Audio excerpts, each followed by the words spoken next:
UFC 262 full card recap, reaction, and thoughts. Also talk about some potential matchups. It was an insane card from top to bottom. I was impressed with a lot of the performances throughout the card. We're going to talk about all of it. Smash that like button and subscribe to the channel, and let's start it off with the first fight of the night. Christos Iagos and Soriano. Soriano looked excellent on the feet. Hurt Iagos on a couple occasions, not substantially hurt, but hurt him a bit. And then ultimately, Iagos in the second round finds a perfect opportunity to lock in that submission and put Soriano completely to sleep with the choke. I was really impressed by Iagos' performance on the ground, but I gotta say, Soriano maybe at 45 could be, an interesting guy. I don't necessarily think you release him from the UFC after this loss. I think that taking it on short notice, he should be rewarded with another bout. I think that would best take place at 145, though, rather than 55. For Iagos, he moves forward. It's 155. This is a stacked weight class. I don't have an exact matchup off the top of my head. We'll see where they go with him, but good moment, and will continue to move his career forward with a win over Soriano. The next fight on the card, Tucker Lutz and Kevin Aguilar. First two rounds, I thought Lutz looked fantastic. His cardio looked phenomenal. He was able to go. Had good takedowns mixed in with the kickboxing attack. A few strikes landed for Aguilar, though. Got to give the man his due respect. He landed a couple of shots. That third round, though, definitely some moments for Kevin Aguilar. Lutz looked a bit more tired. Does end up getting a takedown in there. And Aguilar, though, was hunting for the finish. So ultimately, the decision still, though, in the favor of Tucker Lutz. Aguilar, is he UFC caliber? I think they may end up releasing him. He's lost I think 4 straight at this point. He loses in a new weight class. Even though he looked okay, I feel like Tucker Lutz is an interesting guy to keep an eye on at 145. We'll see how far he can take it. Seems to have a lot of potential, at least right now. He's only 26, so I think could have an interesting future. We'll see what they do next. I think keep the matchmaking smart here. Don't rush him into bad matchups because I think he's a developing guy. But I like what I saw out of Tucker Lutz in the 15 minutes that we saw out of him. For Aguilar, he might be released from the promotion. Next fight of the night was Priscilla Cachoeira and Gina Mazzoni. Cachoeira put it on Mazzoni towards the end of the second round.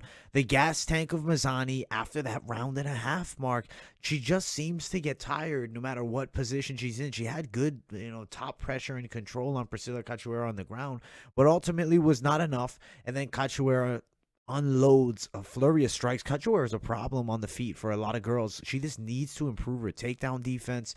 Granted, she's not terrible off of her back, at least not defensively. Offensively, not much there.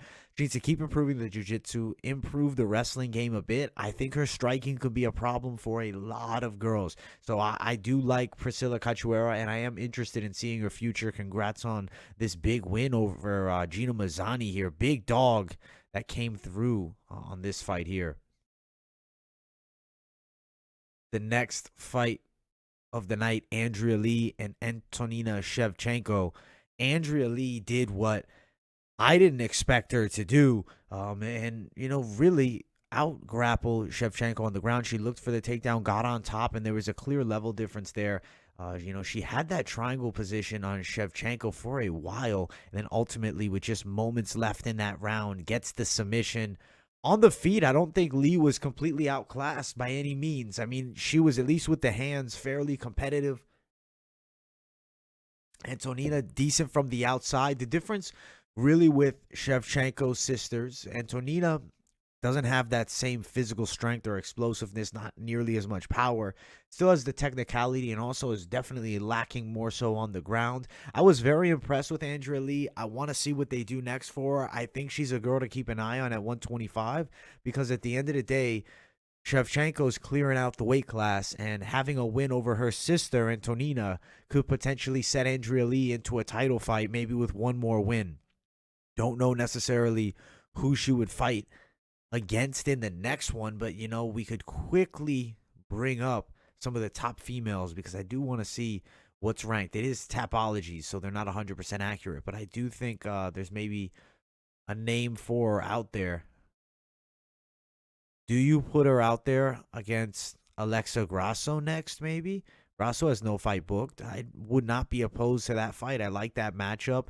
If you want to move her up to some of these other girls, maybe you do Cynthia Calvillo.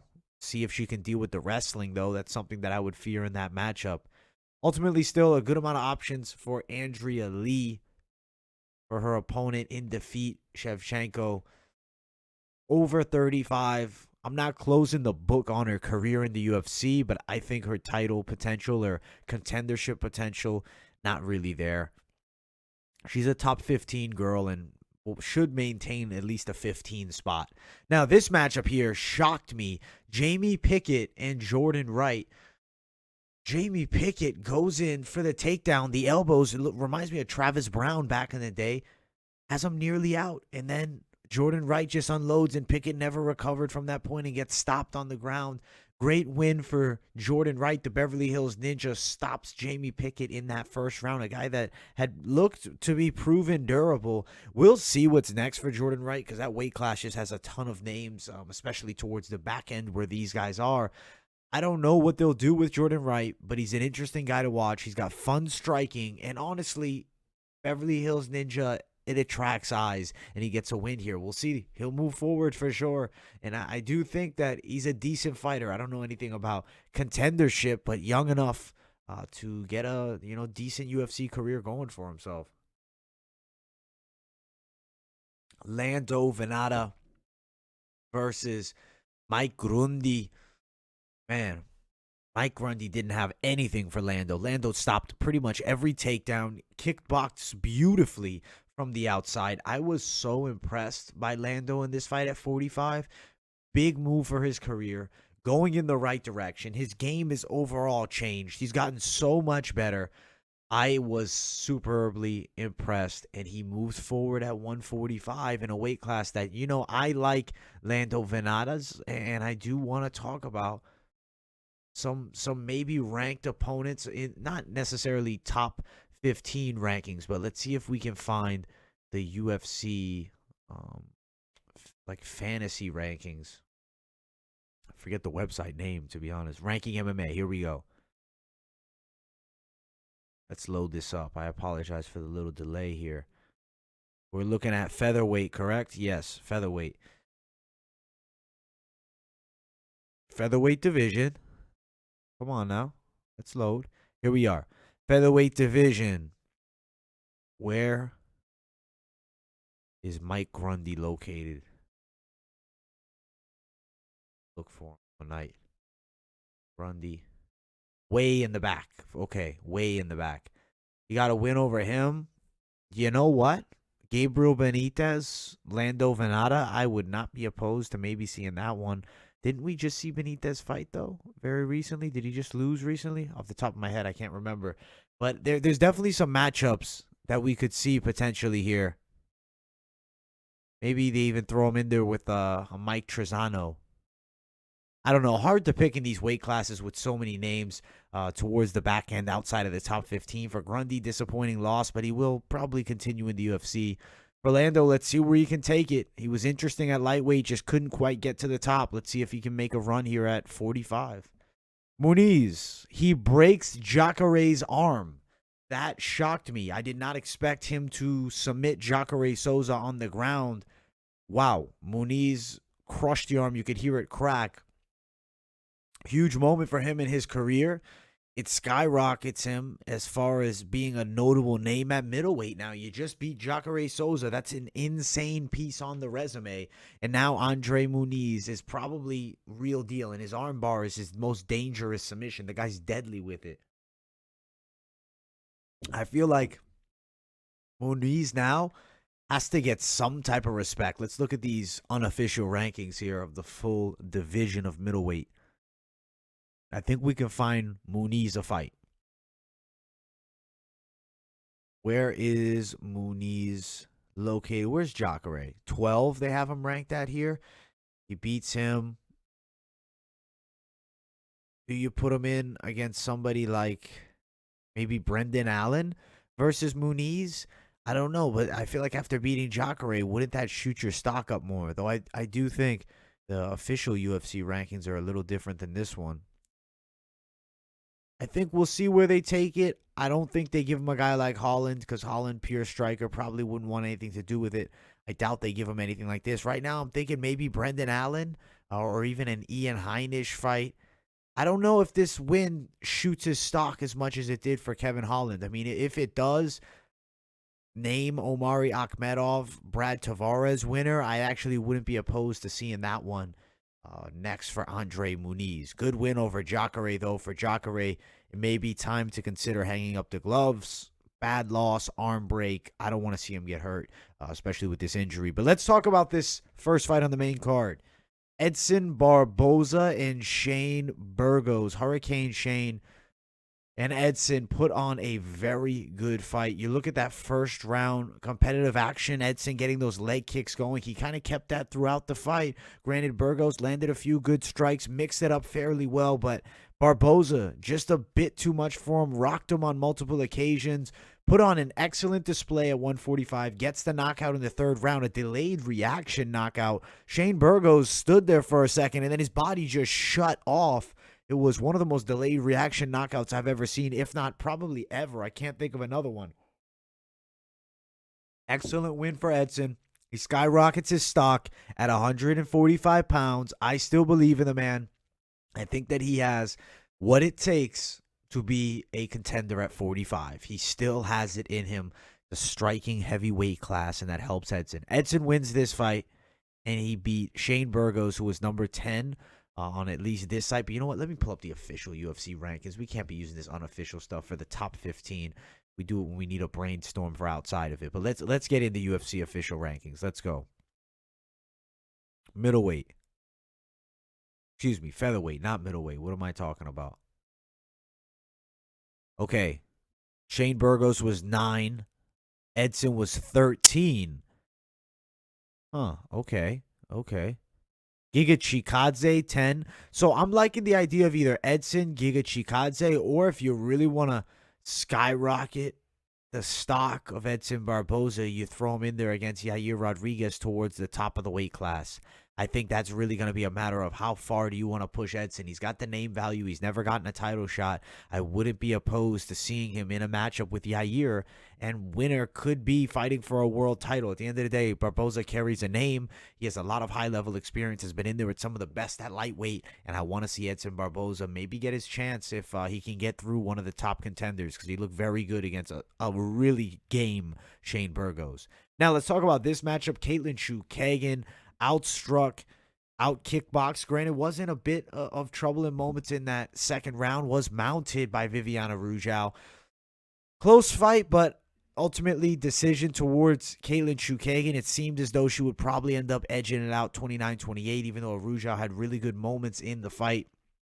Unfortunate defeat here for Araujo, who probably would have got a title shot with a win. Now Chugan remains the number one contender gatekeeper. She's holding her place there continually and has been for a while. Congrats to her on the big win. What do they do next with her? I mean, she's such a tricky fight because, I mean, she's right at the top. Chugan, Andrade beat her. If it's me at this point, picking the next matchup, I gotta lean Chugan versus Lauren Murphy. I think that's the fight to make. I think that's probably what we'll end up seeing next for her. Let's get to the next fight on this card. Moving up this main card, getting towards the top, we have Rogerio Bontorin beating Matt Schnell to the punch. I thought he would come in looking a lot worse, missing weight, looking soft around the midsection, but absolutely not. Excellent performance on the part of Bontorin here. Ends up getting a hard-fought win against a game Matt Schnell. But gotta give the respect to Bontorin. The hands were very good. His striking experience was really evident here. We talked about it earlier in the week, but I just wasn't impressed by him at weigh-in, so had to shift that pick. Unfortunate that I did so, seeing how he looked here against Matt Schnell. He gets it done, wins this fight by a unanimous decision, clear-cut unanimous decision. Hurt Schnell with some big punches. Overall, though, Schnell did really show a lot of heart. Bontorin, they got to get him back down at 25. He needs to get on that diet and get lean once again. He's a player there. Maybe he fights Alex Perez next. Something like that for Bontorin after a good performance against Matt Schnell here. Next fight was the co-main.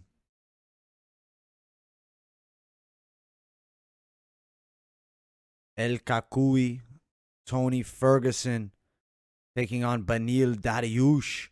Exciting match here. We saw Beneil Daryush. Actually, take that back. Not really all that exciting. Exciting for Beneil's career, but not all that exciting as far as the entertainment. A lot of top control, though, by Beneil Daryush. Some interesting striking exchanges. Beneil maybe leading the dance a bit even there. Totally controlled Tony throughout the fight. The wrestling was a serious difference, and we saw that. Beneil is at the top of the weight class. Maybe he fights Gaethje next. Maybe he somehow finds himself in a fight versus Michael Chandler, who lost, in the main event. We'll talk about that momentarily. I think that Beneil Daryush is a player in the top 7, top 6 of the weight class, and I think he has a bright future for T-Ferg. Disappointing loss for Tony. I think it's definitely a step back. I don't really see him fighting for that world title now, disappointingly enough. I think we see how the fight could be, probably would have went, and it probably would not have looked good for Tony, but ultimately loses here to Beneil. He'll be back, though. He's not calling it a career. Ferguson has no quit in him, and by no means do I think he's retiring just yet. I mean, the man took hell from Beneil Daryush with that heel hook and somehow survives to go 3 rounds with him. He'll be back, though, but ultimately it was Beneil's day, and Tony Ferguson, I think, contender-wise, finished. No more contender Ferguson, unfortunately. Main one, Oliveira Chandler. What a first round for Michael Chandler. Has Oliveira in all sorts of trouble. Cracked him with some big punches inside. Got on top and loaded ground and pound. Looked so close to getting the stoppage. Finishes on top. Finishes dominating. Looking good. Ultimately, Oliveira did have some decent moments in that first round, having the back of Michael Chandler, showing his high-level jiu-jitsu. Chandler's insane for giving his back to Oliveira like that. Then in the second round, just one big left hook, drops Chandler, and he's rocked against the cage. Oliveira comes forward, hits him again. You can tell he's hurt. He starts to run away, and when fighters do that, that isn't really all that good. Big shot lands, drops Chandler, and the fight's over. Knockout. Oliveira is your world champion. What a performance by him. I am extremely impressed by his durability, able to come back from that beating, his striking improvement from the kickboxing range. He had the advantage over Michael Chandler, and from distance, he had the reach advantage, and he was able to land that beautiful left hook that sat down Michael Chandler. Charles Oliveira is a serious problem. I am so impressed. I am so impressed. Up next for him, it's got to be the winner of Poirier versus McGregor, especially if it's Poirier. If it's McGregor, I could see them giving it to Gaethje or someone else. But now that is it pretty much for the full card recap. I will quickly run through some of the picks. We started off with fire, going 3 in a row on the early prelims. Iagos came through for us big with a submission. Tucker Lutz gets it done against Kevin Aguilar. Priscilla Cachoeira beats Gino Mazzoni late as we thought, but man, as it got up to the prelims, things got rocky. Andrea Lee goes out and taps out Antonina Shevchenko, the favorite there, which we thought she would get a decision in that one, but great performance by Andrea Lee on the other side. Jamie Pickett's the one who maybe has the durability problem. Granted, those were dynamite elbows. 1 minute is all he could last against the Beverly Hills Ninja. Anything we said disrespecting the Ninja, saying that he wasn't all that legit, was extremely wrong, and we take it back. He is a real savage. At the end of the day, we'll see how his chin holds up against the upper echelon of guys, but got to give him his due respect here. Gets the win over Jamie Pickett. Moving up to the next fight, Lando Venata, split decision. Wasn't a split decision. He beat Mike Grundy all day long. We thought that Grundy would be able to get a hard-fought decision, but no, does not go that way. Lando Venata beats him on a close one, but at the end of the day, fight did go the distance, as was predicted, and probably, as we said, the safest bet on that one. But Munoz and Cachoeira, I don't think anyone could ever have predicted Cachoeira to get submitted, let alone his arm being snapped. That was nasty. Big upset. As we thought it was going to be Cachoeira knockout. We thought he'd keep it on the feet, and he had a couple moments on the feet, but they got to the ground, and Cachoeira found himself submitted by Andre Muniz. That is an excellent moment for Muniz's career, but brutal, brutal outcome. Edson Barboza gets it done for us.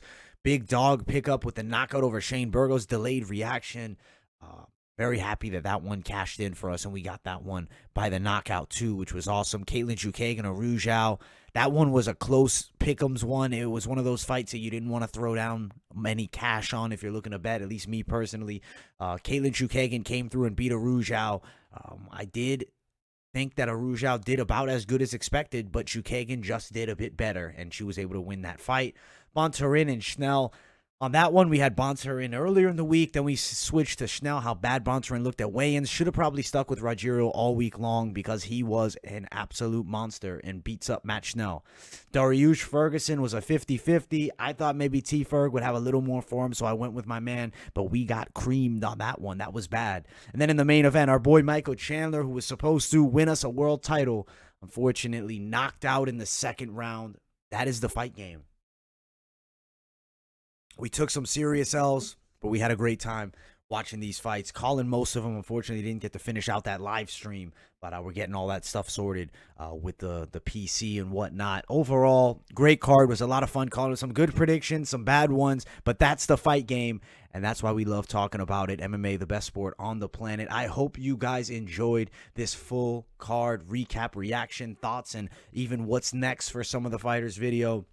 Thank you all so much for supporting the channel. Smash that like button, subscribe if you're new here, and I will see you all in the next video.